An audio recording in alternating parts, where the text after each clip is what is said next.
Alright YouTube, welcome back to the channel. I'm Hills on the Hunt, and in today's video we have what I've watched in the last few weeks. So let's go.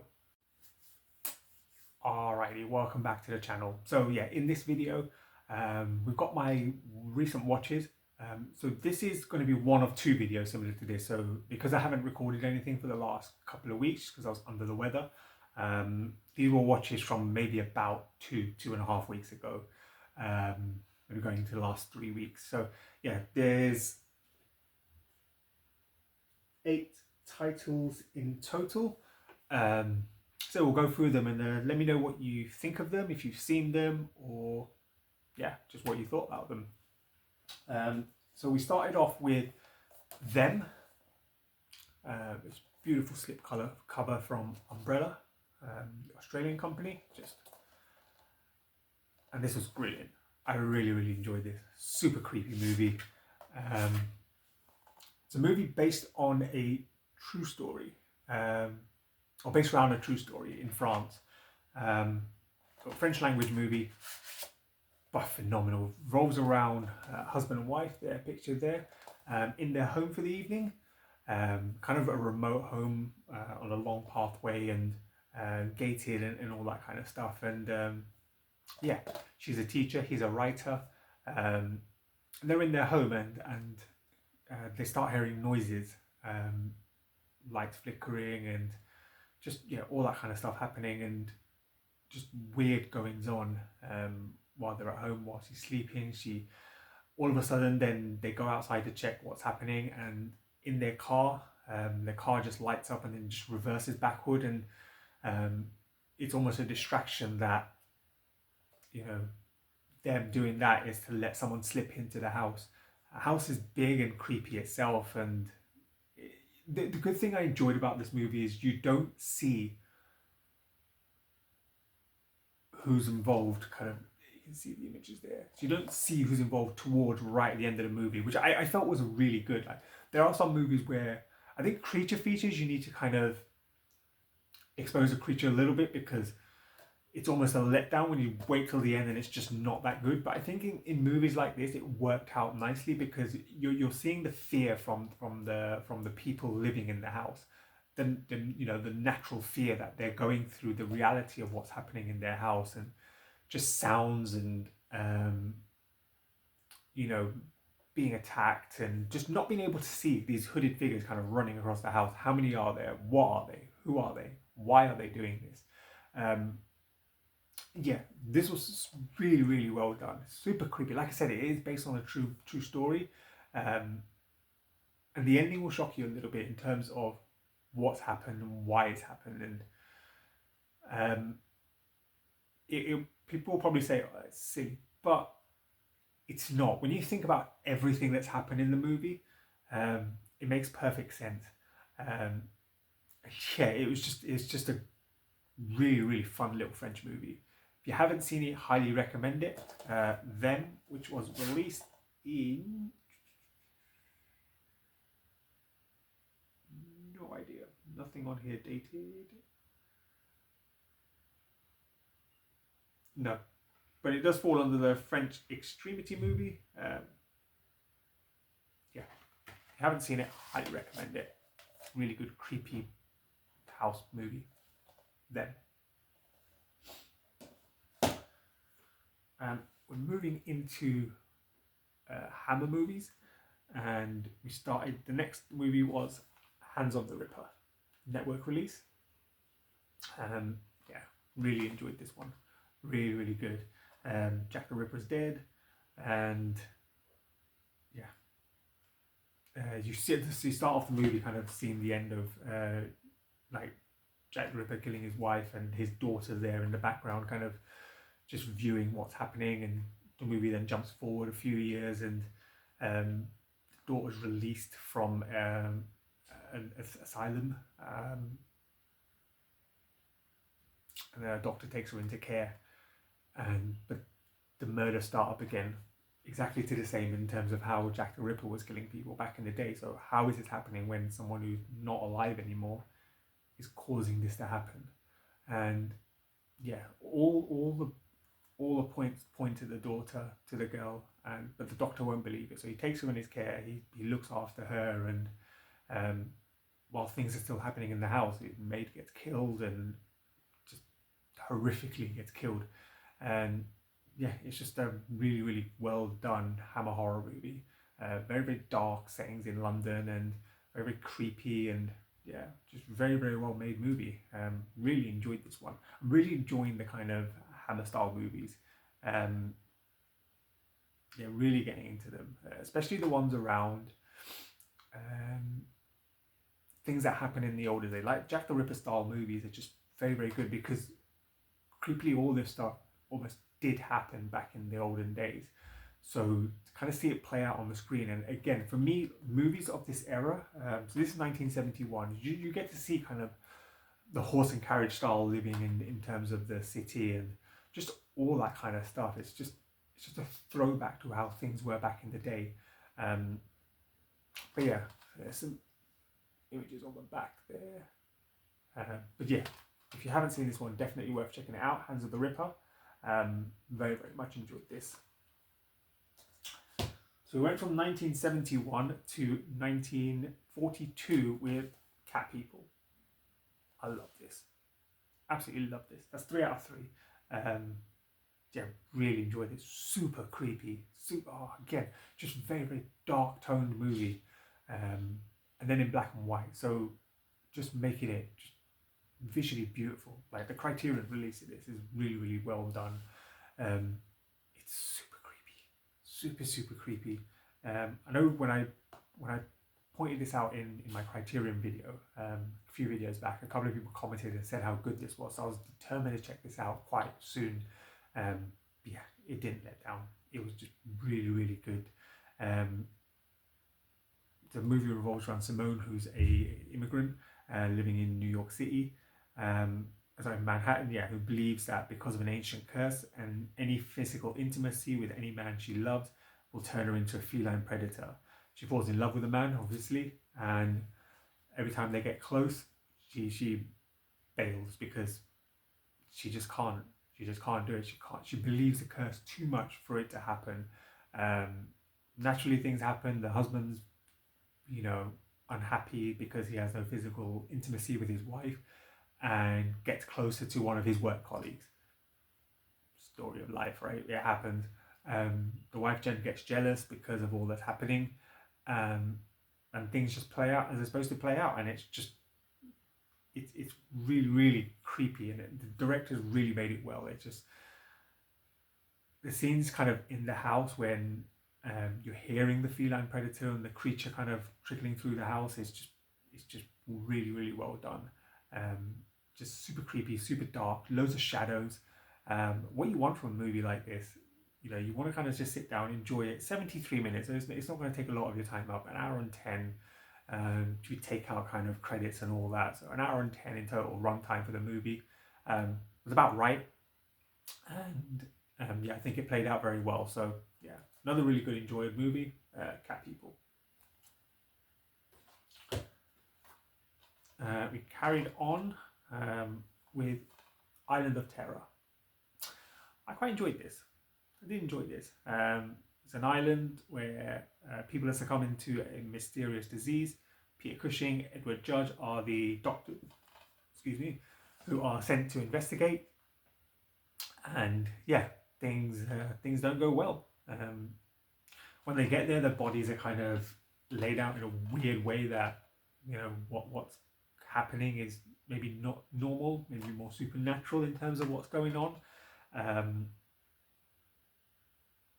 And yeah, they're not, and it turns out that they're actually not being killed by a disease, but an organism that sucks blood out of their body. So there's just bone that you see kind of lying on the bodies when they get there, which is, it's very, very creepy. And the creature itself kind of just grows and grows the stronger it gets and multiplies. And yeah, it's just a matter of time before who will win, the creature or the humans. And yeah, it's a good, creepy, enjoyable movie, this one. Yeah, I had fun with it, and yeah, you can't really go wrong with it. I definitely enjoyed this. Let me know if you've seen it, Island of Terror.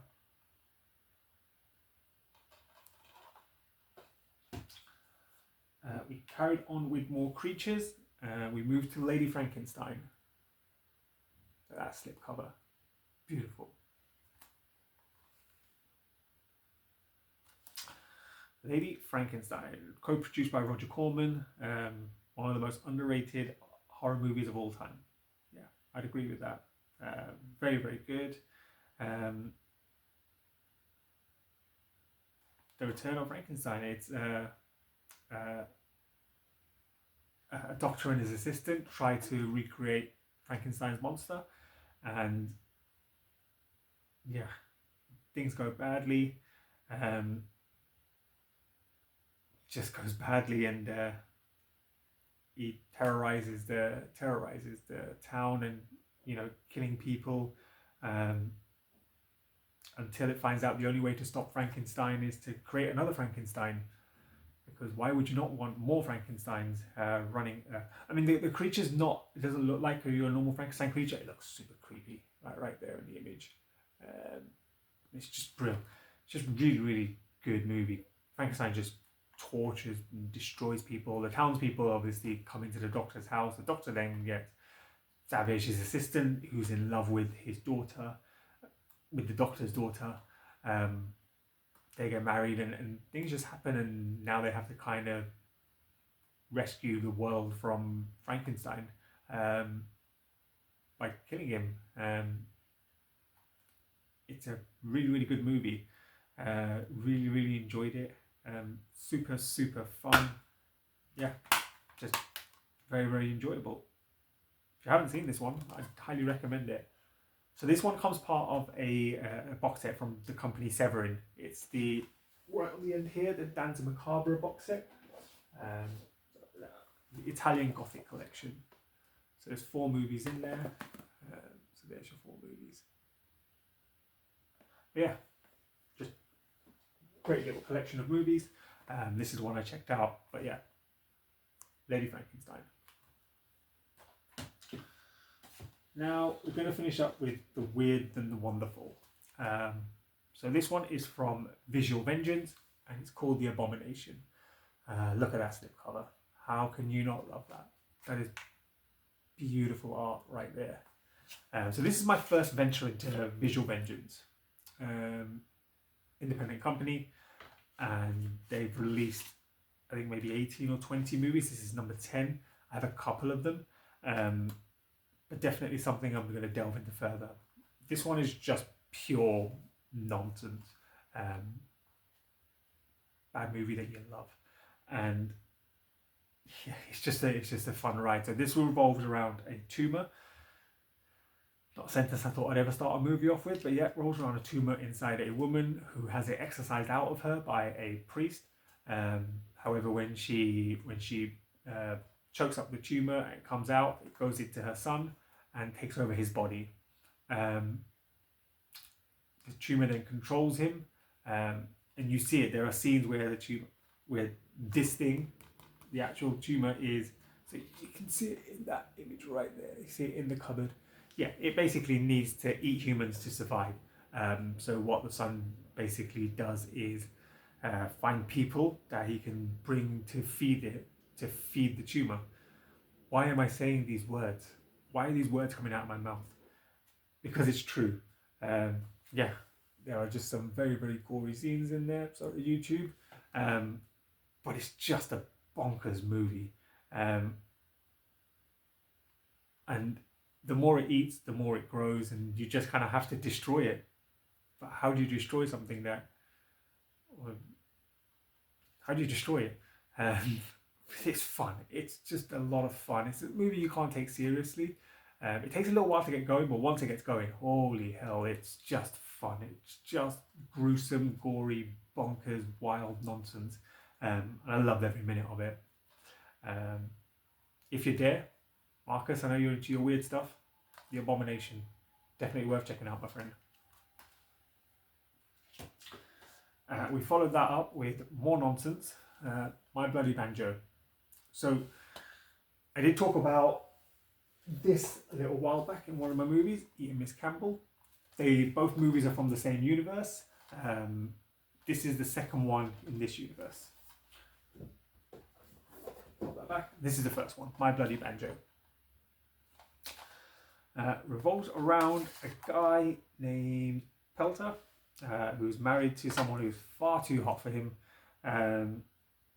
Just far too hot.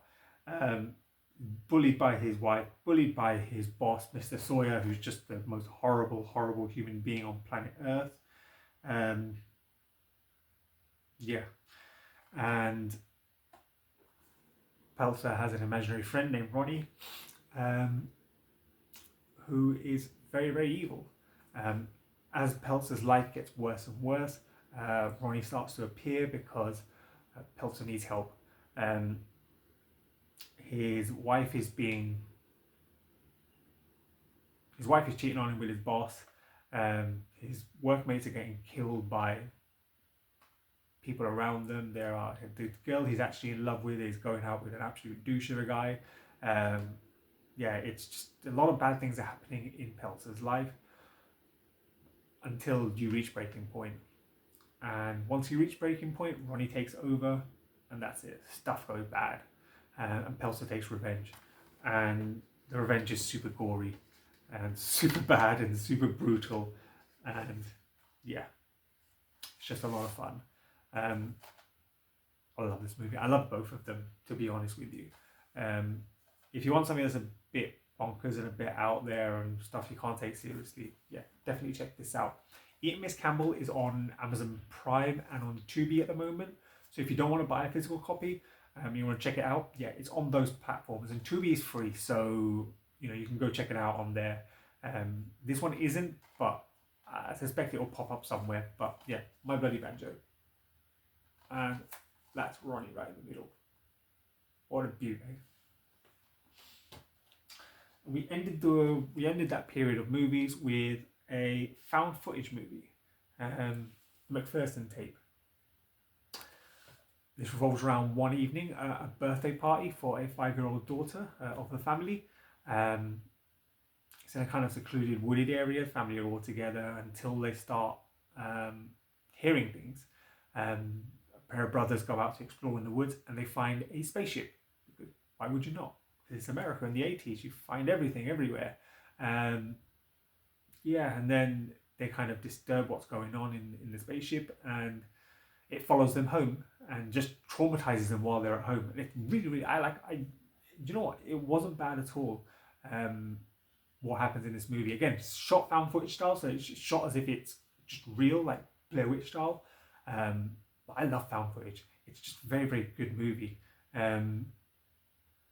This wasn't bad at all. Everything was captured on VHS, so it's very grainy and very dusty, and you kind of hear sounds dripping in and out.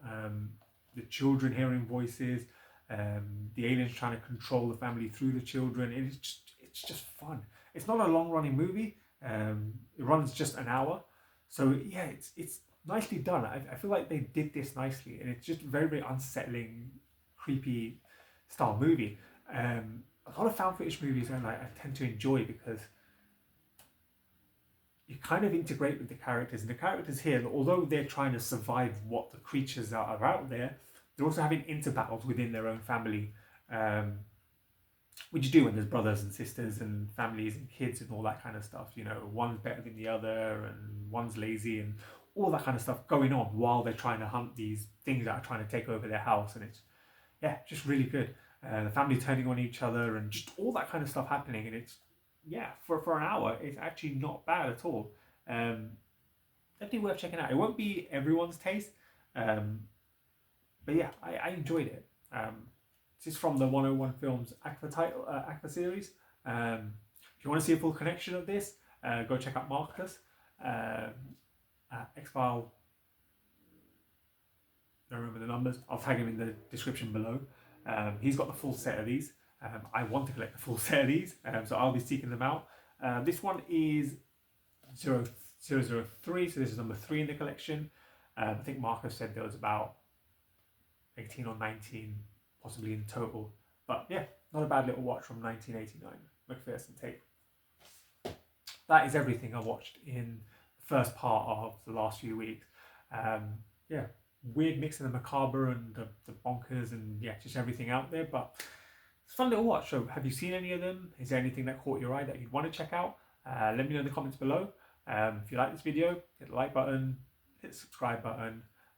We're on 79/80, kind of fluctuates. So we're trying to get to 100 for the start of next year, which will always be good.